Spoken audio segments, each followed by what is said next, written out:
Hello guys! Hi!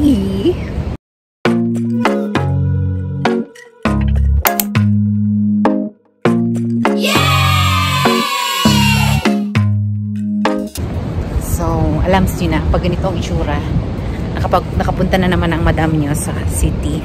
So, nandito ako ngayon sa Taif and as usual, pupuntahan natin ang ating business partner. Nagutom na ako guys.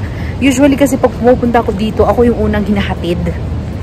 Ako unang binababa. Ngayon, nag-iba yung ruta niya kasi ang layo nung, ang daming, yung queue sa, traffic light mahaba.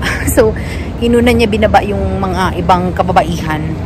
So, 35 minutes akong paikot-ikot bago ako nababa dito. So, welcome to the place of, the buildings of King Faisal. Hindi ko alam sinasabi ko. Gutom na ako guys, kaya hindi ko alam ang mga sinasabi ko. So, punta na tayo kay Ernestine at i-vlog natin siya. Kasi gutom na siya. Punta tayo kay Ernestine. So, kung sinastalk nyo si Ernestine, dyan siya nakatira guys. Puntahan nyo siya, katukin nyo siya at maghingi kayo ng pera sa kanya kasi mayaman si Ernestine guys. Kalimutan ko saan ang room niya. Dito ata ang room niya.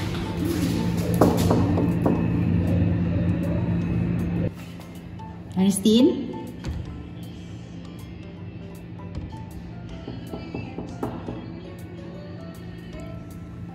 Siya guys, tumatay. A few moments later. Hindi niyo ako marinig guys. Music siya ng music. Kanina pa ako dito.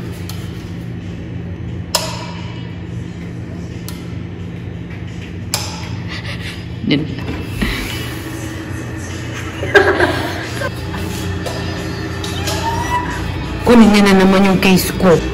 So, nandito na ang visitor niyo. Tingnan ang outfit ko. Parang galing ako ng New Zealand, no? I'm here na. At gutom na siya. Uy, please lang. Takay tayo. As usual, best in hotel accommodation. Gusto niya akong i-vlog kahit gutom na kami. So, this is my outfit. This is from Louis Vuitton. Tom? So, actually, binigay ito sa akin. Dahil wala akong pambili. Kaya binigay sa akin. So, ang ganda kaya. Nice ba siya din? Oo. So, sabi ko kasi sa kanya guys, ayaw kong maglakad kasi... Pero wag mukha akong alipin. Prone ito siya sa pagbasa ng chiki. Maganda. Nice siya din. Yeah. So, tanggalin ko guys at kami kakain na dahil kanina pa kami gutom. Okay? Ayan na guys. So, na-prepare na natin ang Ito pala, in-order namin habang papunta ako. Kasi para ready na pagdating. So, lumamig na lang siya. Lumamig na lang siya.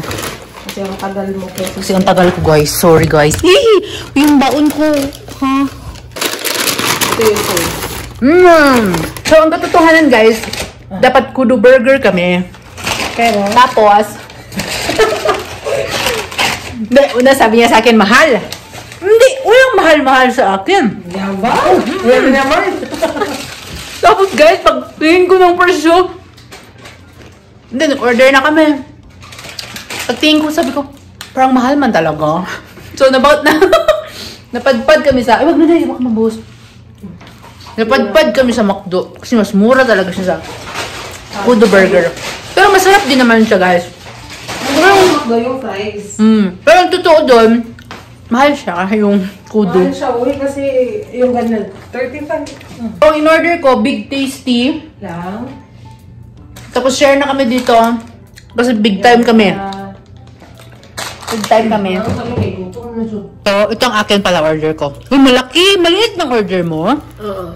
Ay, asan ang mga gulay mo? Wala mang gulay. Sino sabi may gulay? Ano yung... Ay, kudo pala yun. Mag-move na nga tayo sa kudo ba? So, malaki yung order ko guys kasi nag-crave. Ano yung gulay, oy? Nag-crave talaga ako sa burger. So, alis na kami guys. Katatapos lang namin kumain. At nag-chismis. Naman ko na kung may meeting sa outfit ko. So, pupunta kami saglit sa 5 Real store. Kasi, pupunuin ko yung balikbayan box ko, diba? So, yun ang last. Yun ang finale ko. Kung ano ang... Wala, nagpanda kami. Nagbili kami gold last week. Supposed to be, kamsa-kamsa. Pag magbili kasi ng gold dye, nagatagal. Kasi, punuin na natin yung box. Bali, kung anong mabili ko sa kamsa-kamsa, yun na yun. Finale na yun. At yun na ang laman ng ating balikbayan box na 2 weeks na akong nasi-stress. Kung nanonood kayo ng vlog ko, nasi-stress na talaga ako sa balikbayan box ko, guys. Kasi wala akong malagay. Ngayon, hanap tayo ng kung ano-ano doon. Hanap tayo ng bulky na kung ano-ano. Kala ko ba chocolate bilhin mo? Chocolate, tapos kung ano-ano pa. Ganun. Okay. So, hindi na siguro ako bibili ng pang-business. Kasi mahina na ang business ngayon. Wala na masyadong bumibili ng chocolate.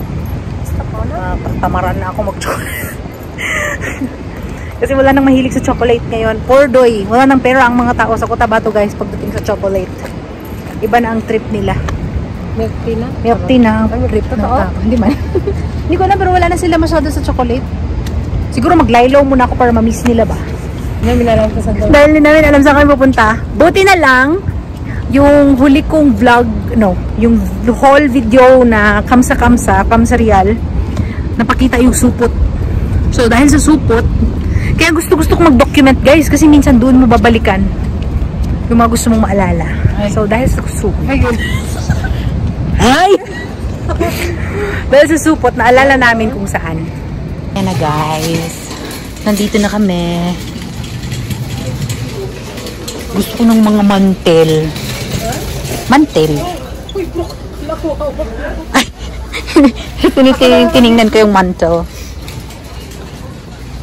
So, tingin-tingin na tayo, guys. May sumbong ako sa inyo. Alam niyo bang hindi na, muntik pa kami hindi makarating dito. Kasi hindi niya alam kung anong tawag dito sa lugar na ito. Alam ko ang lugar, hindi ko alam ang street. Huwag muna akong tanongin. Explain siya. Mas buti na lang yung driver namin hindi makulit. Buti na lang, behave lang din siya. Gusto ko ng ganito, oh. Yung... Wait lang, guys. Mag-focus muna tayo.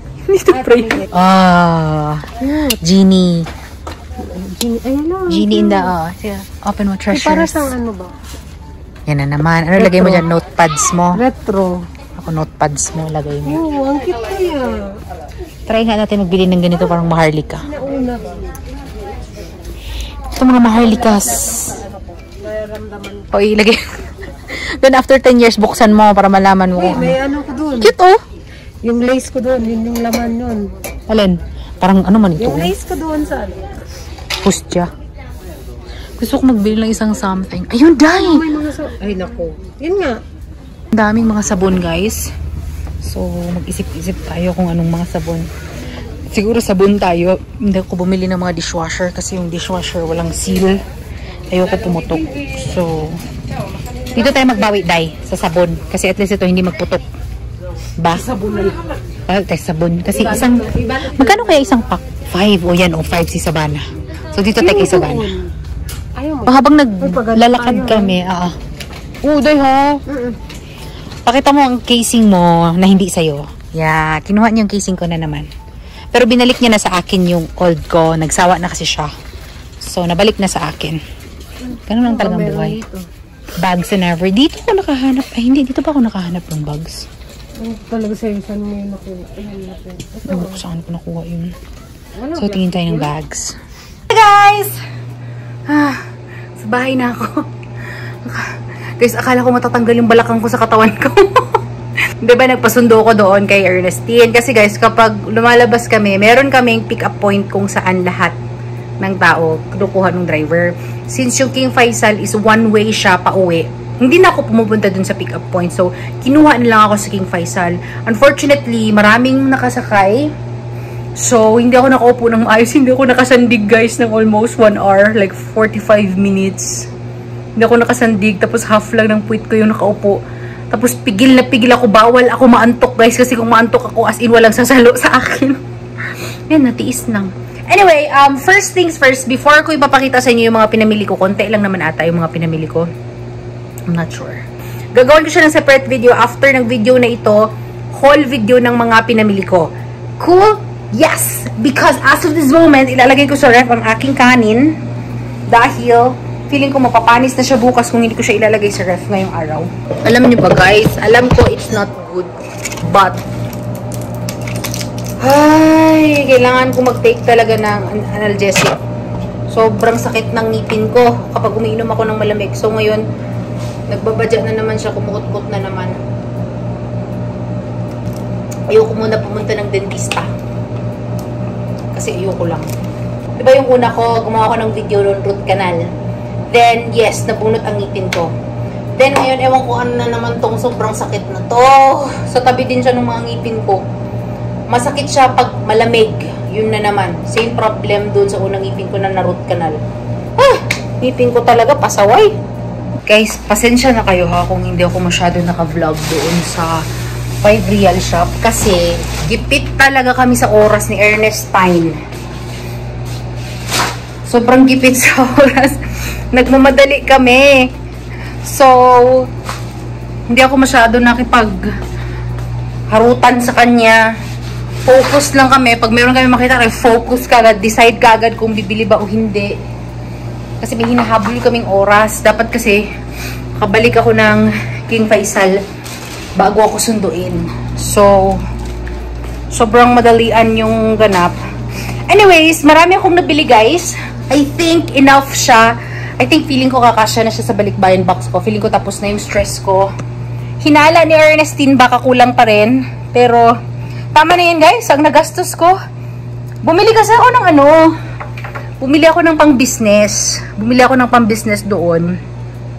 In which, ewan ko kung mabenta. Sana mabenta. Pero bumili kasi ako ng mga ibang pang-business. Kaya nag-abot ako ng almost 500 reals.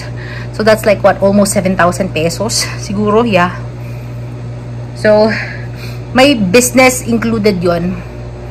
And, wala lang. Grabe guys.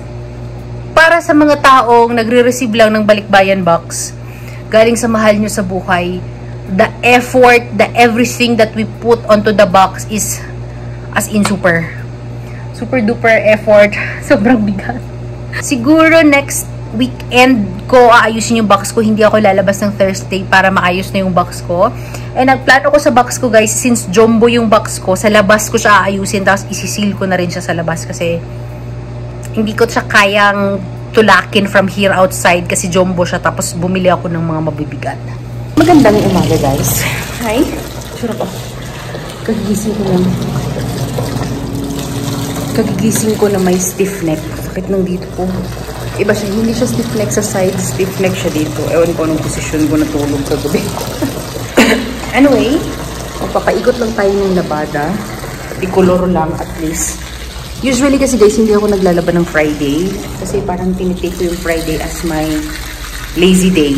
Yung higa day lang. But, para mahati yung aking mga gagawin for tomorrow, naglaban na lang ako. Kasi maya-maya konti, magigising na yung boyfriend. No, magigising. Uwi na yung boyfriend ko from duty.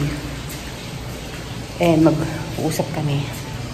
And then, while naglalaba yan, pumunta ako ng rooftop. Gusto ko din kasi mag-pray ngayon dun sa labas. Ang sarap mag-pray guys sa labas pag nakikita mo yung kalangitan.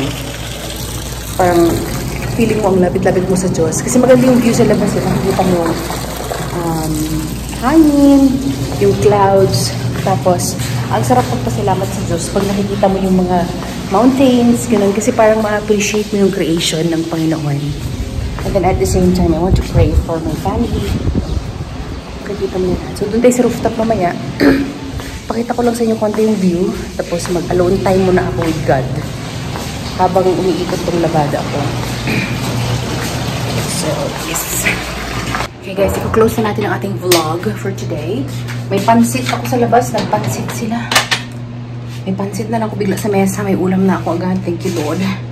So, ako ay magluluto actually ngayon ng aking orange cake na matagal ko nang hindi niluluto. Dahil meron kaming kainan mamaya sa labas. At hindi ko mahanap ang aking recipe for my orange cake. Where art thou, my Romeo? But yeah, luluto ko ng orange cake after kumain habang wala pa yung boyfriend ko. Pa siya nag-out. Or maybe gawin ko siyang orange cupcake instead of orange cake. Total kami-kami lang naman. Well, yeah, gawin ko siyang orange cupcake kasi nakita ko yung cupcake mold eh. Perfect! Gawin natin siyang orange cupcake. So, lalagyan ko siya ng icing glaze sa taas. Marami na akong ganyan nga. Icing glaze na ako guys. So, yun na guys. I-close ko na aking vlog. Thank you very much guys for watching this video. If you're new to my channel, don't forget to subscribe to my channel and like this video. Maraming salamat sa walang sawang panonood. Remember to keep safe all the time and God bless you all. Okay? Bye! Maraming salamat.